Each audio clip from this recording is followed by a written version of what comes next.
जमी वालों को समझ नहीं आनी, मेरी हीर आसमानी, मेरी हीर आसमानी।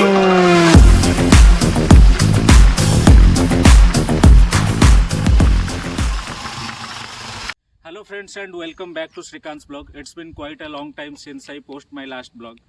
और पिछले ब्लॉग को आप सब ने इतना सारा प्यार दिया, मुझे इतना मोटिवेट किया, मुझे इतना अप्रिशिएट किया, इस छोटे से चैनल को सब्सक्राइब करने का लायक समझा, इसीलिए मैं वो 350 लोगों का तहे दिल से आभारी हूँ।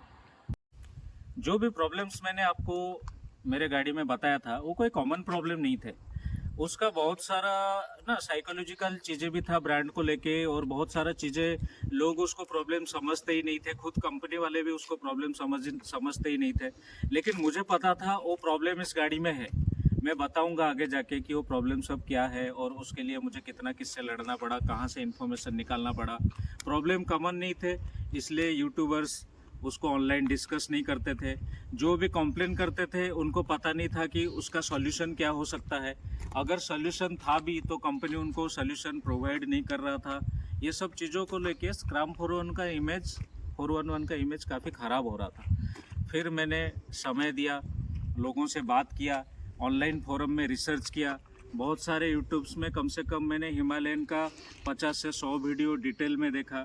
फिर मुझे रियलाइज हुआ कि द प्रॉब्लम जो है वो एक्चुअल प्रॉब्लम है, लेकिन लोग क्या समझते हैं, लोग रॉयल एनफील्ड को एक लेड बैक लॉन्ग स्ट्रोक गाड़ी समझते हैं, जिसमें से वाइब्रेशन होना उनको कॉमन लगता है, जिसमें टॉर्क और पावर का आउटपुट स्लगिश होना या फिर स्लोली बिल्डअप होना उनको कॉमन लगता है। लेकिन स्क्रैम 411 उस लाइनअप का गाड़ी था ही नहीं।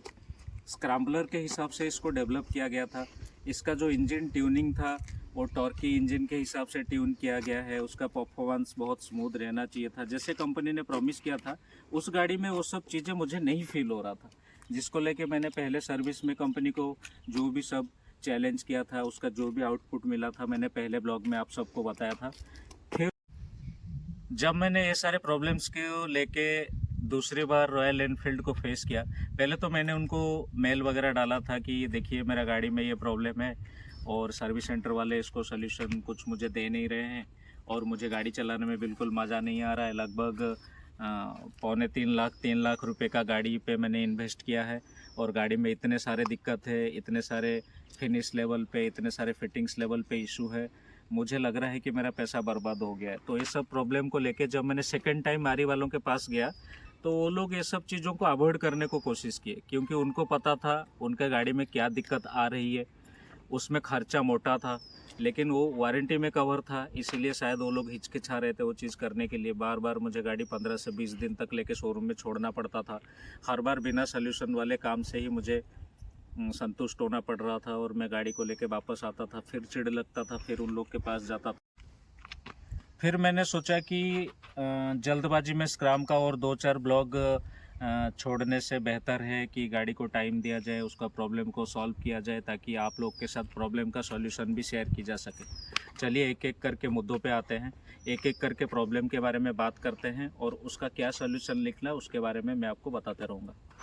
फिर जब सेकंड सर्विस की बारी आई, मैंने शोरूम वालों को फिर से सब डिटेल में बताया। तब तक पुराना मैनेजर जा चुका था और नया मैनेजर आ गया था शोरूम में। फिर मैं उसको अप्रोच लेना पड़ा दोबारा सारे अप्रूवल के लिए, सारे पार्ट्स के लिए। गाड़ी 15 से 20 दिन तक शोरूम में पड़ा रहा। सेकंड सर्विस हो गया था पर पार्ट्स का अप्रूवल मिल ही नहीं रहा था। मैं नाराज़ होकर सबको सुना के गाली दे के घर वापस आया, क्योंकि मैं सिंगल बाइकर ओनर हूँ फ़िलहाल। नया मैनेजर थोड़ा प्रोफेशनल था और उसने मुझे कमिटमेंट किया कि सर आपको जो भी तकलीफ़ हो रहा है उसको मैं पर्सनली सॉल्व करूँगा, बस आप मुझे आखिरी बार मदद कर देना। जब मैं अप्रूवल लेके आपका गाड़ी का पार्ट्स मंगवा लूँगा तब आप मुझे 10 से 12 दिन के लिए फिर से गाड़ी दे देना।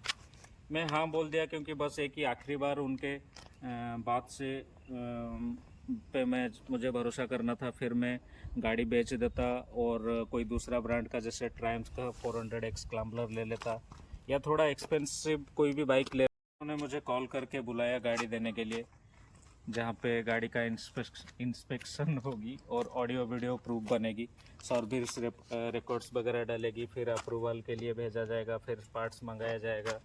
10 से 12 दिन के अंदर काम हो जाएगा, ऐसे मैनेजर का बोलना था।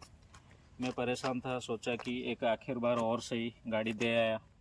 वो सब काम होने में गाड़ी को लगभग 30 दिन लग गया, मतलब पूरा 1 महीना गाड़ी मेरा सर्विस सेंटर में पड़ा रहा। मैंने उस टाइम पे कार में बहुत तेल फूका क्योंकि हम लोग हमेशा जो हमारा मिडिल क्लास लाइफ है वो सिंगल बाइक का गैरेज में ही कट जाता है। हमारा जो गाड़ी होता है उससे हमें ऑफ रोडिंग करना होता है, उसमें हमें टूरिंग करना होता है, उसको हमें सिटी यूज के लिए यूज करना होता है। तो फिर समझ में आ गया होगा आपको कि मेरे साथ क्या इशू हुआ। पूरा 1 महीने के बाद टाइमली मैं 1 महीने के अंदर मैं टाइमली अपडेट लेता रहता था शोरूम वालों से, पूछता रहता था, प्रेशर डालता रहता था कि मेरा गाड़ी कहाँ तक पहुँचा, कैसे क्या हुआ। फिर लगभग 1 महीने के बाद मुझे वो लोग बुलाए कि सर आपका गाड़ी रेडी है और आप आके ले जाइए कट। जब मैंने गाड़ी रिसीव किया तो मेरे को आरी ने 3200 रुपये का एक बिल थमाया। वो बिल का स्क्रीनशॉट मैं आपको स्क्रीन पे शेयर कर दूंगा। उसमें इंजन का जो है क्रैंकशाफ्ट और उसका पूरा असेंबली के साथ साथ उसका बैलेंसर, उसका हेडर, वो सब पूरा कंपनी ने चेंज करके दिया था वारंटी का अंदर, जिसका कॉस्ट लगभग 25 से 26 हज़ार रुपये का था। तो मुझे थोड़ा रियलाइजेशन हुआ कि वारंटी में काम कराने का कितना फ़ायदा होता है। हालांकि इसके लिए मैं काफ़ी सफ़र कर चुका था, काफ़ी टाइम गवा चुका था, फिर भी मैंने बिल पे कर दिया। उसमें वही सब चीज़ें आर्ट थे जो चीज़ों पे वारंटी नहीं होता, जो सिंगल यूज प्रोडक्ट होते हैं, जैसे बॉल्स हो गए, बियरिंग हो गए, गास्केट्स हो गए, वाशर्स हो गए और इंजन का फ्लूइड और ऑयल वगैरह हो गए। ऐसे ही बहुत सारे 8-10 चीज़ें उन लोगों ने उसमें ऐड किया था। तो सर्विस सेंटर में कोई सर्विस वाले बंदे ने मेरा ये वाला इंडिकेटर तोड़ दिया था। उसके लिए मेरे को लगभग 450 रुपये की वो लोग बिल में ऐड किए थे। तो मैंने बोला कि ये तो मेरा गलती नहीं है, तो उसके लिए मैं क्यों पे करूं। फिर मैनेजर ने मुझे समझाया कि यार इनका सैलरी कम होता है और कभी कभी जानबूझ के नहीं, अनजाने में चीज़ें टूट जाता है, तो बेचारों का सैलरी पे वो रिफ्लेक्ट नहीं होना चाहिए, कटना नहीं चाहिए। तो मैंने भी ह्यूमैनिटेरियन एंगल से वो सब चीज़ों को ध्यान में नहीं रखा। लेकिन फाइनली गाड़ी का क्रैंकशाफ्ट और उसका बैलेंसर वगैरह और भाल वगैरह और कैपेट वगैरह सब कुछ वो लोग काम करके मेरे को रिटर्न कर चुके थे। तो मैंने बिल दे के तुरंत गाड़ी को टेस्ट राइड के लिए लेके निकला। मुझे टारगेट था सिटी ट्रैफिक और हाईवे के ऊपर लगभग आधा घंटे से 40 मिनट तक गाड़ी को भगाना था। तो मैंने गाड़ी को शॉर्ट गियर में बहुत खींचा, ट्रैफिक के अंदर फंसा के चलाया और लगभग 40 मिनट के मैंने राइड लिए, जिसमें अगर गाड़ी का इशू सॉल्व नहीं होता तो आवाज़ वगैरह का इशू मुझे पता चल ही जाता। तो मैं हैरान था, मेरा गाड़ी का सारा वाइब्रेशन ख़त्म हो चुका था। जो वाइब्रेशन फील होता था मुझे, जो बॉडी पार्ट्स में गाड़ी का, वो सब कुछ भी नहीं था। गाड़ी बहुत स्मूथ चल रहा था, गाड़ी स्टॉल नहीं कर रहा था, गाड़ी का पिकअप में इतना अच्छा इम्प्रूवमेंट आया था। मुझे ऐसा लग रहा था कि मैं रॉयल एनफील्ड का कोई बाइक नहीं चला रहा हूँ, मैं कोई हाई एंड बाइक चला रहा हूँ, इतना स्मूथ हो। मैं सुना देता हूँ आपको अभी सर्विस होने के बाद और ये सब इशू सॉल्व होने के बाद गाड़ी का इंजन का साउंड कैसा है।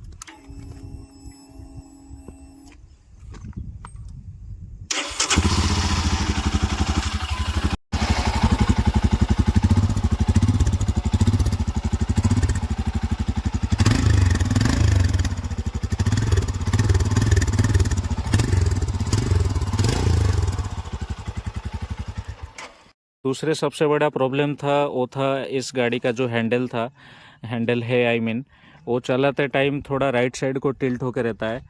तो ये वाला प्रॉब्लम उन्होंने भी फर्स्ट सर्विस में फ़िक्स नहीं किया था और सेकंड सर्विस में भी फ़िक्स करके नहीं दिया।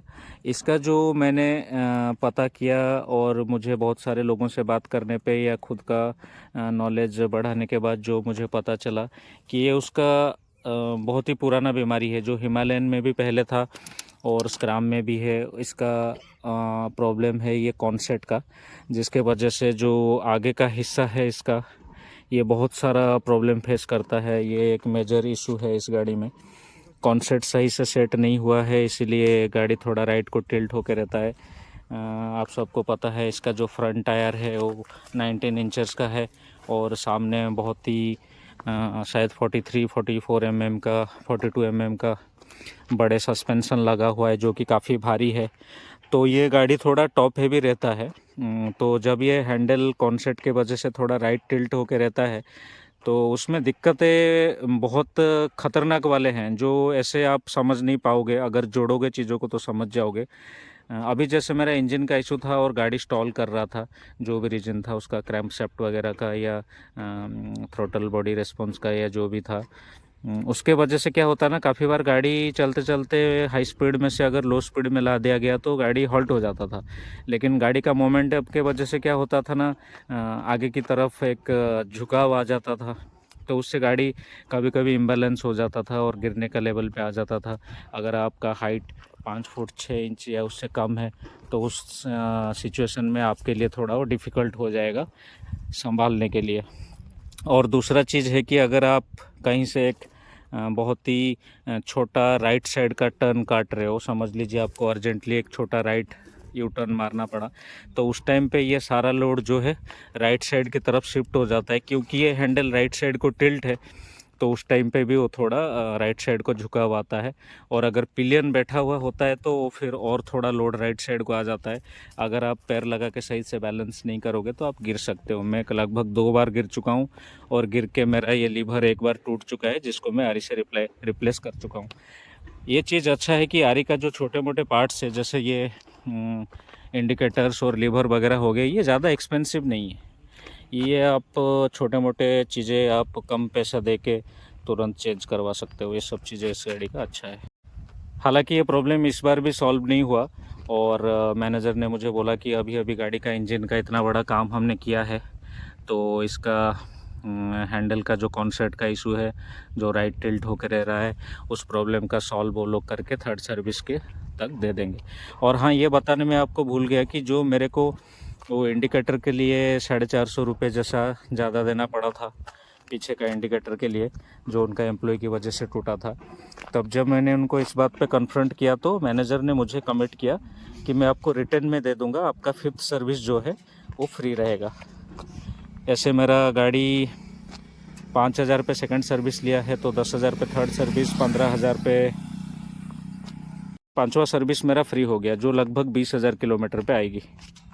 जो नेक्स्ट प्रॉब्लम है इस गाड़ी का, वो है इसका मिरर की, जो मैंने आपको पहले बताया था। आप देख पा रहे होंगे मैंने इसका मिरर खोल दिए हैं। जब मेरे गाड़ी बहुत ज़्यादा वाइब्रेशन कर रहा था तो ऑब्वियसली उसका इफ़ेक्ट हैंडल बार पे भी पड़ रहा था। और मैंने शुरू में ही बताया था, जब मैंने गाड़ी डिलीवरी लिया था तो ये राइट साइड का जो मिरर था वो थोड़ा नीचे झुका हुआ रहता था, ऊपर की तरफ एडजस्ट नहीं हो रहा था। तो मैंने जब पहले सर्विस में कंप्लेन किया था तो उन्होंने उसको थोड़ा, ये जो सेटअप है इसको थोड़ा आगे की तरफ ऐसे घुमा दिए थे, तो मिरर थोड़ा स्ट्रेट होके रह जा रहा था, तो मुझे दिखाई दे रहा था। लेकिन उसके वजह से क्या हुआ ना, वाइब्रेशन वो झेल के थोड़ा लूज होते होते उसका सारे जो थ्रेड है वो ख़राब हो गया, तो वो फिर टिकता नहीं था। तो उस चीज़ के लिए मैंने कंप्लेन किया। मैंने बोला आपको पहले सर्विस से ही मैं बता रहा हूँ कि मेरा मिरर के साथ ये सब चीज़ें का प्रॉब्लम है, आप सॉल्व करके नहीं दे रहे हो। तो वो मैटर और ये कॉन्सेप्ट का मैटर, वो दोनों ने थर्ड सर्विस तक मिटिगेट कर देने का प्रॉमिस किया है मेरे को, जो कि मेरे हिसाब से हो जाएगा, क्योंकि जो सबसे बड़ा काम था गाड़ी का वही हो चुका है। तो ये छोटे छोटे काम में और कोई परेशानी नहीं होगा करके मुझे पता है, क्योंकि इसमें परफॉर्मेंस से तो कोई प्रॉब्लम नहीं हो रहा है। इंजन से मुझे परफॉर्मेंस का प्रॉब्लम होती थी। हाँ, मिरर के वजह से मुझे थोड़ा हाईवे में हाई स्पीड में लेन चेंज करने में थोड़ा दिक्कत होता है। मुझे बार बार अपना अटेंशन सामने से हटा के कंधे पे लेना पड़ता है, ताकि मैं देख पाऊँ कि पीछे से कौन आ रहा है और मैं सेफली लेन चेंज कर पाऊँ। एक और प्रॉब्लम जो मैंने आपसे शेयर किया था वो था इसका चाबी का। मैं डिलीवरी का दिन से ही मेरे को एक ही चाबी मिला था, एक चाबी से गाड़ी स्टार्ट नहीं हो रहा था, और मुझे वो लोग रिटर्न में दिए थे कि फर्स्ट सर्विस के अंदर वो की का सेट चेंज कर देंगे। फर्स्ट सर्विस में भी वो लोग चेंज नहीं किए, फिर सेकंड सर्विस के लिए बोले, सेकंड सर्विस में भी इस बार चेंज करके नहीं दिए। अभी मुझे 15 दिन और मांग रहे हैं। लेकिन वही है, जैसे ही कॉन्सेप्ट का काम है, मिरर का काम है और चाबी का काम है, वो एक बार कर देंगे और उसके लिए मुझे कोई सर्विस चार्ज देना नहीं पड़ेगा। और मेरे जो सारे प्रॉब्लम्स हुए हैं उसके लिए मुझे वो लोग एक फ्री सर्विस और 5th सर्विस भी एक प्रोवाइड कर रहे हैं। तो फ़िलहाल मैं उस पर कोई कमेंट नहीं करूँगा। मैं खुश हूँ बस कि मेरा गाड़ी का जो इंजन का जो मेजर इशू था वो सॉल्व हो गया है। मैं गाड़ी को रियली मैं एंजॉय कर पा रहा हूँ। गाड़ी का परफॉर्मेंस में काफ़ी ज़्यादा चेंजेस आया है। वो सब चीज़ों के वजह से मैं इस बार इन सब चीज़ों पे उनके साथ ज़्यादा अड़ा नहीं और गाड़ी लेके घर आ गया। मैं आगे का सर्विस यानी थर्ड सर्विस जो 10,000 किलोमीटर पे पेंडिंग है, उस दौरान ये सब चीज़ों के लिए फिर आरी के साथ। इसके बाद और एक भी प्रॉब्लम मैंने नोटिस किया गाड़ी में, जो शायद आप लोग नोटिस कर रहे होंगे या आपके साथ हो रहा होगा। अगर आप गाड़ी चलाते टाइम, स्क्रैम चलाते टाइम आपको अगर इस हेडलाइट के एरिया में काफ़ी सारा बजिंग फील होता है, बज साउंड फील होता है, तो एक छोटा सा इशू है। ये जो इसका हेडलाइट का सेटअप है, ये अंदर से इसका जो स्क्रू है वो थोड़ा गर्म से सूख जाने के बाद भी वो इतना टाइटली नहीं पकड़ता और इंजन ज़्यादा वाइब्रेट करते टाइम वो भी बजिंग करता है। हालांकि मेरा गाड़ी का वाइब्रेशन अभी बहुत कम हो गया है, फिर भी इंजन में हेडलाइट में थोड़ा सा साउंड था। तो ये असेंबली को खोल के वो लोग उसको नया वसर लगा के टाइट किए तो टाइट हो गया। अगर उसके बाद भी आपका हेडलाइट एरिया से वाइब्रेशन आता है तो आप इसका ये प्लास्टिक वाला जो हिस्सा है इसको आप चेंज कर सकते हैं। ये भी कभी कभी हार्ड हो जाता है और ये भी कभी कभी ये पॉड भी लोगों का ढीला हो जाता है, उसके वजह से वाइब्रेशन होता है। वो सब चीज़ें आप सर्विस सेंटर में जाके कोई बंदा को बाहर बुला के 1 मिनट में टाइट करा के निकाल सकते हो। उसके लिए सर्विस वालों के साथ आपको थोड़ा कॉर्डियल रिलेशनशिप मेंटेन करना पड़ेगा, जो कि बहुत ही टफ टास्क है, क्योंकि गाड़ी में इनका हज़ारों दिक्कत है और बिना लड़े दिक्कतें सॉल्व नहीं होती। तो आपको उस हिसाब से उसको हैंडल करना पड़ेगा। और रात को गाड़ी का हेडलाइट का थ्रो तो बहुत अच्छा है, लेकिन मैंने आपको बताया था कि जो डीपर है वो हेडलाइट के जैसा काम करता है और जो हाई बीम है वो एकदम आसमान पे जाता है। वो प्रॉब्लम भी आप सॉल्व कर सकते हो। जो गाड़ी का बल्ब है उसको थोड़ा सा अंदर से अगर एडजस्ट कर दिया जाए, थोड़ा नीचे की तरफ कर दिया जाए, तो वो प्रॉब्लम भी सॉल्व हो जाता है। तो आ जाते हैं फाइनल वर्डिक्ट पे कि क्या ये गाड़ी इतने सारा सरदर्द लेने का लायक है। इतने सारा प्रॉब्लम्स के बाद क्या मैं इसको आपको रेकमेंड करूँगा? क्या ये गाड़ी को लेने के बाद आपको भी ये सारे प्रॉब्लम्स होगा? तो आंसर है नहीं। ये सारे यूनिट्स के साथ ये प्रॉब्लम्स नहीं होते। हालांकि काफ़ी सारे यूनिट्स के साथ ये प्रॉब्लम होते हैं, जैसे इंजन का वाइब्रेशन और बहुत लाउड नॉइज़ होना। ये तो मैंने आपको बताया कैसे सॉल्व किया जा सकता है, कैसे चेंज किया जा सकता है। और उसके बाद जो भी आपका कॉन्सेप्ट का प्रॉब्लम हुआ या छोटे मोटे चीज़ों का प्रॉब्लम, फिटमेंट्स का वगैरह प्रॉब्लम है, वो सब चीज़ों को हैंडल किया जा सकता है। अगर आरी सर्विस के साथ आपको इतना माथापच्ची नहीं करना है तो आप लोग आफ्टर मार्केट भी इन सब चीज़ों का सल्यूशन ले सकते हैं। बाकी गाड़ी बहुत अच्छा है। 411 सीसी का सिंगल सिलेंडर इंजन है, लगभग 25 हॉर्स पावर देती है और 32 न्यूटन मीटर का टॉर्क प्रोवाइड करती है, जो हर रोड कंडीशन के लिए बहुत अच्छा है। शहर के अंदर आप इस गाड़ी को बहुत आसानी से चला सकते हो। फ्लिक करने में और ट्रैफिक को फिल्टर करने में बहुत आसान होता है। गाड़ी लॉन्ग स्ट्रोक है तो आपको बार बार गियर चेंज नहीं करना पड़ता है। हाई टॉर्क है तो गाड़ी कोई भी गियर पे आपका रेस मेंटेन करके रखता है। गाड़ी में एनर्जी का कमी फील नहीं होता है। जब आप हाईवे पे जाते हो तो अच्छा सस्पेंशन होने के वजह से, अच्छा पावर डिलीवरी होने की वजह से और अच्छा बॉडी वेट होने की वजह से गाड़ी बहुत स्टेबल रहता है। जब आप ऑफ रोडिंग करते हो तो 19 इंच वाला व्हील जो है स्पेशली आपका बहुत काम आता है। और क्लियरेंस, ग्राउंड क्लियरेंस वगैरह, सस्पेंशन का ट्रैवल वगैरह बहुत अच्छा है। उन सब एंगल से देखा जाए तो गाड़ी बहुत अच्छी है हर चीज़ों से।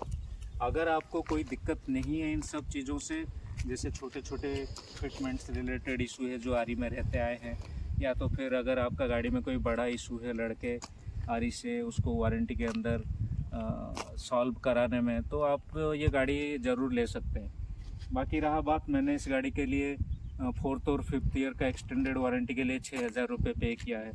और इसका ऑन रोड असिस्टेंस के लिए भी मैंने कुछ अलग से 2-3 हज़ार रुपये पे किए हैं। तो मेरे को जो भी जब भी प्रॉब्लम आएगा तो मैं आरी से वो चीज़ वसूल लूँगा। लेकिन प्रॉब्लम होता है टाइम अवेलेबिलिटी का। अभी सोचो, आरी एक इंजन का प्रॉब्लम सॉल्व करके उसका पार्ट्स चेंज कराने में लगभग मेरा 2 महीने वेस्ट कर दिए। लेकिन उस 2 महीने तक मैं बैंक को इसका EMI और इंटरेस्ट पे कर रहा था। उस टाइम पे ये गाड़ी मेरा कुछ काम नहीं आया। मेरा बहुत ज़्यादा टाइम वेस्ट हुआ, मेरे को बार बार शोरूम विजिट करना पड़ा, मेरा राइडिंग एक्सपीरियंस ख़राब हुआ। तो ये सब चीज़ों भी आरी, Royal Enfield as a brand उसका इमेज पे इफेक्ट डालता है। लेकिन फिर भी मैं कहूँगा 2,70,000 रुपये का बजट में ऑन रोड प्राइस में ये गाड़ी बहुत ही वैल्यू फॉर मनी है, जो कि आपको सिंगल बाइक गैरेज का सारा नीड फुलफिल कर सकता है। आप इसमें पिलियन का कंफर्ट ले लो, ड्राइविंग कंफर्ट ले लो, राइडिंग प्लेजर ले लो। आपको अगर एंथुसियास्टिकली चलाना हो गाड़ी को तो उस मामले में भी ये गाड़ी कुछ ख़राब नहीं है। और मैं फ़िलहाल ये गाड़ी को रखने का डिसाइड किया है, क्योंकि गाड़ी में इतना कुछ मेजर इशू मेरे को बचा नहीं है। जो भी छोटे मोटे इशू है फिटमेंट्स वगैरह के लिए, वो सब चीज़ें मैं बाय टाइम मेरा जो फ्री सर्विसेज है या मेरा जो वारंटी पीरियड है उसके अंदर मैं सॉल्व करा ही लूँगा। और जो नया हिमालयन लॉन्च हुआ है उसको भी मैंने टेस्ट राइड लिया था। थोड़ा कम चलाया मैंने उसको, तो मैं उस पर कुछ अभी वर्डिक्ट नहीं दे सकता, लेकिन मैं दूंगा ज़रूर। गाड़ी मुझे बहुत पसंद आई, लेकिन गाड़ी को जो थोड़ा शॉर्ट स्ट्रोक में कन्वर्ट किया गया है और गाड़ी का वेट वगैरह कुछ चीज़ों को लेके मैं थोड़ा सेप्टिकल हूँ। मैं उसके बारे में बाद में कभी एक लॉन्ग टर्म व्यू आपके लिए ज़रूर लाऊंगा। और साथ ही में इन 6-7 महीने के अंदर मैंने और एक गाड़ी को भी अपना लाइफ पार्टनर बनाया है। ये गाड़ी को आप सब लोग पहचानते होंगे। ये गाड़ी है जावा का 42 बॉबर। बहुत ही प्यारी गाड़ी है। पिछले 6-7 महीने से मैं इसको यूज कर रहा हूँ, मेरा छोटा भाई का है। गाड़ी के बारे में अगर आपको जानने का इंटरेस्ट है तो इसका एक पूरा ब्लॉग हम लोग जल्दी ला रहे हैं। तो अगर आप जावा की कोई गाड़ी देखना चाहते हैं तो लगभग उसका सारा आइडिया इस गाड़ी से आपको मिल जाएगी। अगर आपको स्क्रैम और जावा 42 का कंपैरिजन वीडियो चाहिए तो भी आप कमेंट में बता सकते हैं, हम लोग ज़रूर वो ब्लॉग डालेंगे। तो ये था मेरा आज का ब्लॉग। होपफुली मैंने सारा पॉइंट्स कवर किए। अगर कुछ मिस हो गया होगा तो मैं शॉर्ट्स के ज़रिए या कमेंट्स के ज़रिए आप लोग को उसका रिप्लाई देने के लिए तैयार हूँ। और फिर से आप लोग सबका बहुत बहुत शुक्रिया।